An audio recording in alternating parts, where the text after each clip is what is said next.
लागेल की मग हे राज्य सरकार आहे की नाराज सरकार आहे अशी परिस्थिती आहे. परंतु मुख्यमंत्र्यांना नक्की शुभेच्छा आहे की जेणेकरून ती गुंतवणूक यावी आणि येणारी गुंतवणूक ती केवळ कागदावर राहू नये तर ती प्रत्यक्षात यावी आणि त्यातून महाराष्ट्रातल्या तरुणांना रोजगार उपलब्ध व्हावा हीच अपेक्षा आहे. मला कालपासून भारतीय शपथविधीची चर्चा जोरदार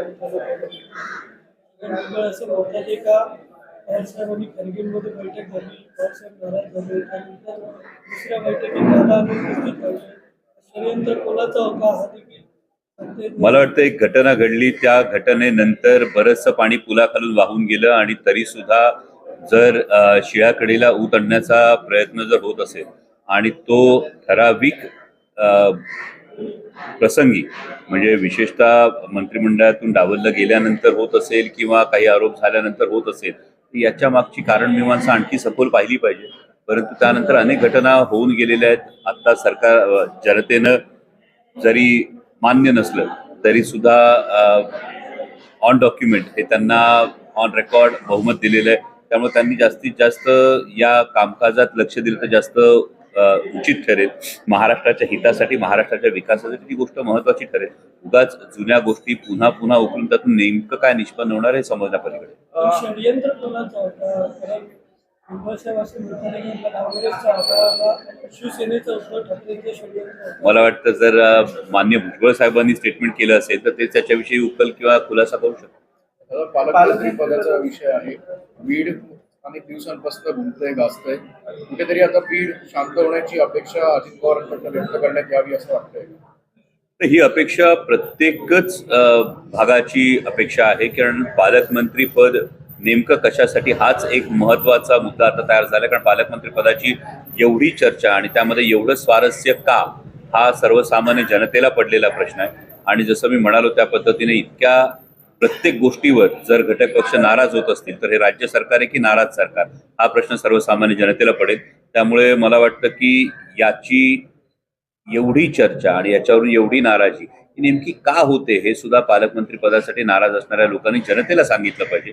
आणि जनतेची अपेक्षा आहे की तुम्हाला निवडून दिलेलं आहे, तुमचं आता सरकार आलेलं आहे आणि त्यामुळे तुम्ही महाराष्ट्राच्या हिताचे निर्णय हे धडाडीने घेणं गरजेचं आहे. अक्षय शिंदेच्या प्रकरणात थेट कोर्टानेच आशेरे उठलेले पाहायला मिळत आहे.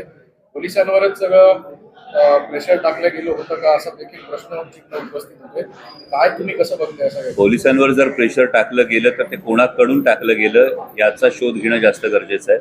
आणि तत्कालीन गृहमंत्री हे आता मुख्यमंत्री आहेत, त्यांच्याकडेच गृह मंत्रालय, त्यामुळे मला वाटतं ते दावसून आल्यानंतर त्यांच्याकडून हा खुलासा मागणं हे जास्त योग्य राहील.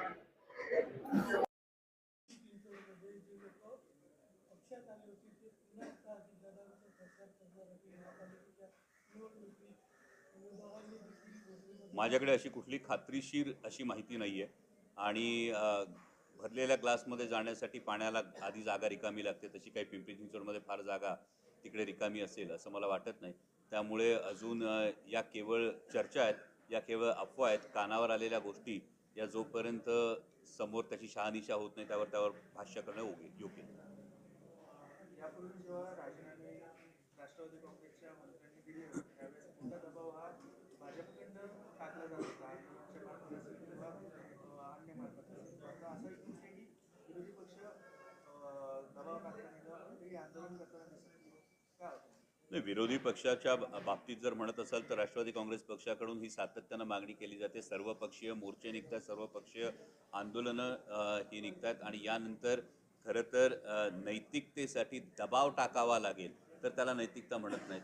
नैतिकता ही स्वतः आतून येते आणि त्यामुळं नैतिकतेच्या दृष्टीनं राजीनामा देण्यासाठी दबाव टाकण्यापेक्षा जर खरोखर नीतिमत्ता शाबूत असेल तर तो राजीनामा दिला पाहिजे. मला वाटतं तुमच्या प्रश्नातच याचं उत्तर आहे. कारण जे मॅन्डेट मिळालेलं आहे या मॅन्डेट विषयी अनेकांच्या मनात अनेक शंका आहेत आणि राज्य सरकार अस्तित्वात आल्यानंतर सुद्धा इतके जवळपास 1.5 महिना होऊन गेल्यानंतरही अजूनही सुरळीत कामकाज सुरू झालंय का, हा प्रश्न अजूनही प्रत्येकाच्या मनात तसाच कायम आहे. कारण पालकमंत्री पद होण्यासाठी किंवा नियुक्तीसाठी लागलेला वेळ, त्यानंतरही त्यातून होणारी नाराजी, या नाराजीनंतर जे 2 प्रमुख घटक पक्ष आहेत त्यातले नेते अनेकदा नॉट रिचेबल असणं, या गोष्टी जर बघितल्या तर हे कुठल्याही ज्याला आपण सक्षम आणि सुदृढ असं सरकार आहे असायला पाहिजे त्या दृष्टीनं ही योग्य पावलं आहेत असं वाटत नाहीये. कारण राज्य सरकारकडे जर एकूण पाहिलं तर हाताच्या बोटावर मोजण्या इतके मंत्री सोडले तर इतर कोणीही सक्रिय आपल्याला दिसत नाहीये, ऑन फील्ड दिसत नाहीयेत आणि महाराष्ट्रासमोरचे प्रश्न सोडवण्याच्या दृष्टीने हिरिरीनं प्रयत्न होतात असं चित्र नाहीये. आणि कालपासून उदयनराजची चर्चा जोरात सुरू झाली. उदयसोबत 20 आमदारांना तिसरी शिवसेना भाजपसोबत किंवा भाजपमध्ये जाण्याची तयारी त्यांनी दर्शवली. मला वाटतं या चर्चा आणि नाराजी याला कुठेतरी आपण म्हणतो की अनेक जरी खुलासे यावर होत असले तरी आग असल्याशिवाय धूर दिसत नाही असा एक सर्वसामान्य एक नियम आहे. त्यामुळं कुठं खरंच काही धुकतंय का हे बघणं गरजेचं आहे. काल ट्रम्प यांनी शपथविधी घेताच मेक्सिको बॉर्डरवर नॅशनल इमर्जन्सी लावली. एका बाजूला भारतात सुद्धा बांगलादेशी घुसखोरांचा एक मोठा ज्वलंत विषय पेटताना दिसतोय. अगदी मग पुणे जिल्हा असेल, पिंपरी चिंचवड असेल, पॉलिसी लेव्हलवर मोदी सरकारकडनं असाच देखील ठोस निर्णय घेणं अपेक्षित आहे. तर नक्कीच पॉलिसी लेव्हलवर हा निर्णय घेत असताना यामध्ये कुठेतरी राजकीय हेतून प्रेरित निर्णय होऊ नये ही मात्र नक्कीच अपेक्षा आहे. परंतु देशाच्या सुरक्षेच्या बाबतीमध्ये कोणतीही तडजोड ही केली जाऊ नये ही प्रत्येक नागरिकाची भावना आहे. काल रोहित पवारांनी माध्यमांशी बोलताना अशी प्रतिक्रिया दिली की प्रत्येक पक्षात फेरबदल हा होतच असतो. राष्ट्रवादी म्हणजे आमच्या पक्षात पण शरद पवार साहेबांच्या नेतृत्वाखाली काही फेरबदल होतील. काय नेमके हे फेरबदल होतील असं तुम्हाला एक खासदार म्हणून पक्षात वाटतं? तर यामध्ये आता सगळ्या कार्यकारिणीची आढावा घेण्याची प्रक्रिया सुरू आहे. माननीय प्रदेशाध्यक्ष जयंत पाटील साहेब यांच्या नेतृत्वाखाली पक्षानं जी कामगिरी केलेली आहे, विशेषतः 2 जुलैला पक्षफुटीनंतर जी परिस्थिती होती आपल्या सगळ्यांना ठाऊक आहे आणि त्यानंतर लोकसभेमधलं जे दैदिप्यमान यश आहे हे करत असताना प्रदेशाध्यक्ष जयंत पाटील साहेब यांचं नेतृत्व हे यामध्ये एक महत्वाची गोष्ट होती आणि त्यांच्या मार्गदर्शनाखाली पुढे जात असताना प्रत्येक कार्यकारिणीचा आढावा घेऊन जिथे आवश्यकता आहे तिथे हे फेरबदल हे नक्कीच केले जातील असे संकेत स्वतः आदरणीय शरदचंद्रजी पवार साहेबांनी पक्षाच्या बैठकीमध्ये दिले होते. त्यामुळे ते फेरबदल हे नक्की अपेक्षित आहे. प्रदेशाध्यक्ष बदलाबाबत काही चर्चा किंवा काय बदल होऊ शकतो? मला वाटतं हा संपूर्णपणे आदरणीय पवार साहेबांचा निर्णय असेल, कारण सुरुवात जेव्हा खालून होते तेव्हा ती जास्त टिकणारी सुरुवात असते. त्यामुळे त्या दृष्टीने उचित निर्णय हे आदरणीय पवार साहेब योग्य वेळी घेतील. वाल्मिकरांच्या संदर्भातल्या ज्या काही प्रॉपर्टी किंवा असेट्स आहेत त्यांच्या लोकांच्या संदर्भातल्या असेट्स आहेत त्या सीज होताना दिसत आहेत. मात्र अजूनही कुठेतरी ईडी जी आहे ती इन्व्हॉल्व्ह झालेली नाही. सुप्रियाताईंनी सुद्धा या गोष्टीची मागणी केली होती की एवढ्या सगळ्या जर प्रॉपर्टीज असेट्स आणि PMLA कायदा सुद्धा आपण त्याच बाबतीत सांगतो. तुम्हाला सुद्धा असं वाटतं का की या सगळ्या प्रकरणात ईडी चौकशी व्हावी? हे केवळ मलाच नाही तर सर्वसामान्य जनतेला सुद्धा वाटतं. सर्वसामान्य जनता, मध्यमवर्गीय माणूस साधा पुण्यात फ्लॅट घेत असताना सुद्धा EMI भरून थकून जातो. नोकरीतून मिळणारा पगार आणि EMI याचं गणित जुळवताना त्रास होतो. आणि असं असताना जर एखाद्या व्यक्तीच्या इतक्या मालमत्ता जर आढळून येत असतील तर त्याचा नेमका सोर्स काय? आणि अशा पद्धतीनं जेव्हा विरोधी पक्षातला जर एखादा व्यक्ती अशा प्रक्रियेमध्ये जर सापडला असता तर ईडीची किती तात्काळ कारवाई झाली असते हे आपण अनुभवातून जाणतो. परंतु केवळ सत्ताधाऱ्यांचं अभय असल्यामुळे या गोष्टी झाकल्या जात आहेत का? आणि जर असं झाकलं गेलं तर न्याय आणि कायदा सगळ्यांना सारखा असतो हा जो सर्वसामान्य जनतेचा जो समज आहे याला तडा जाऊ नये ही सत्ताधाऱ्यांकडून खरं तर अपेक्षा आहे. आणि त्यामुळे जर अशी अनियमितता असेल तर तो कोणीही असो त्याच्यावर कारवाई व्हायला हवी. एखाद्या मंत्र्याचं आणि नैतिकतेचं एक समीकरण असतं. कुठेतरी या समीकरणाचा आधार घेत धनंजय मुंडेंनी राजीनामा द्यावा असं वाटत नाही? महाराष्ट्राला सुसंस्कृत राजकारणाची ही परंपरा लाभलेली आहे आणि या आधी आपण अनेक घटना अशा पाहिलेल्या आहेत की नैतिकतेच्या आधारावर किंवा चौकशी निष्पक्षपातीपणानं व्हावी म्हणून चौकशी पूर्ण होईपर्यंत अनेक सन्माननीय नेत्यांनी राजीनामा दिल्याचा हा इतिहास महाराष्ट्राचा आहे. आणि त्यामुळे महाराष्ट्राकडे एक सुसंस्कृत राजकारणाची परंपरा म्हणून पाहिलं जातं.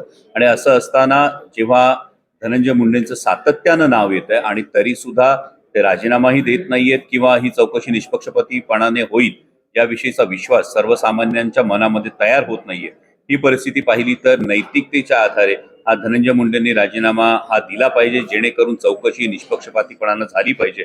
आणि सरपंच संतोष देशमुख यांना खरं तर न्याय मिळणं ही गरज आहे. कारण ही केवळ संतोष देशमुखांच्या कुटुंबाचा विषय नाही, हा सर्वसामान्य जनतेचा कायदा आणि सुव्यवस्थेवर जो विश्वास टिकला पाहिजे त्याचा विषय. देखील मुख्यमंत्री आणि महायुती सरकारकडनं मोठी अपेक्षा लावत दौऱ्यात करण्यात येते. तुम्ही कसं बघताय दौऱ्यात? महाराष्ट्रात येणाऱ्या कोणत्याही गुंतवणुकीचं नक्कीच स्वागत केलं गेलं पाहिजे, परंतु ही गुंतवणूक होत असताना ही गुंतवणूक करण्यासाठी जे राज्य सरकारचं कामकाज आहे ते अजून तितकंसं सुरळीत सुरू झालंय असं दिसत नाही. म्हणजे अनेकदा आता या पद्धतीची नाराजी आणि ही नाराजी व्यक्त करण्याच्या पद्धती वाढत गेल्या तर कदाचित गमतीनं म्हणावं लागेल की मग हे राज्य सरकार आहे की नाराज सरकार आहे, अशी परिस्थिती आहे. परंतु मुख्यमंत्र्यांना नक्की शुभेच्छा आहे की जेणेकरून ही गुंतवणूक यावी आणि येणारी गुंतवणूक ही केवळ कागदावर राहू नये तर ती प्रत्यक्षात यावी आणि त्यातून महाराष्ट्रातल्या तरुणांना रोजगार उपलब्ध व्हावा हीच अपेक्षा आहे. मला कालपासून भारतीय शपथविधीची चर्चा जोरदार आणि चालू आहे. मुंबई असं म्हणतात आहे का पवारसाहेबांनी खरगेमध्ये बैठक झाली, पवारसाहेब नाराज झाले, त्यानंतर दुसऱ्या बैठकीत दादा अनुपस्थित राहिले. षडयंत्र कोणाचा होता हा देखील मला वाटतं एक घटना घडली, त्या घटनेनंतर बरंचसं पाणी पुलाखालून वाहून गेलं आणि तरी सुद्धा जर शिळ्याकडीला ऊत आणण्याचा प्रयत्न जर होत असेल आणि तो ठराविक प्रसंगी म्हणजे विशेषतः मंत्रिमंडळ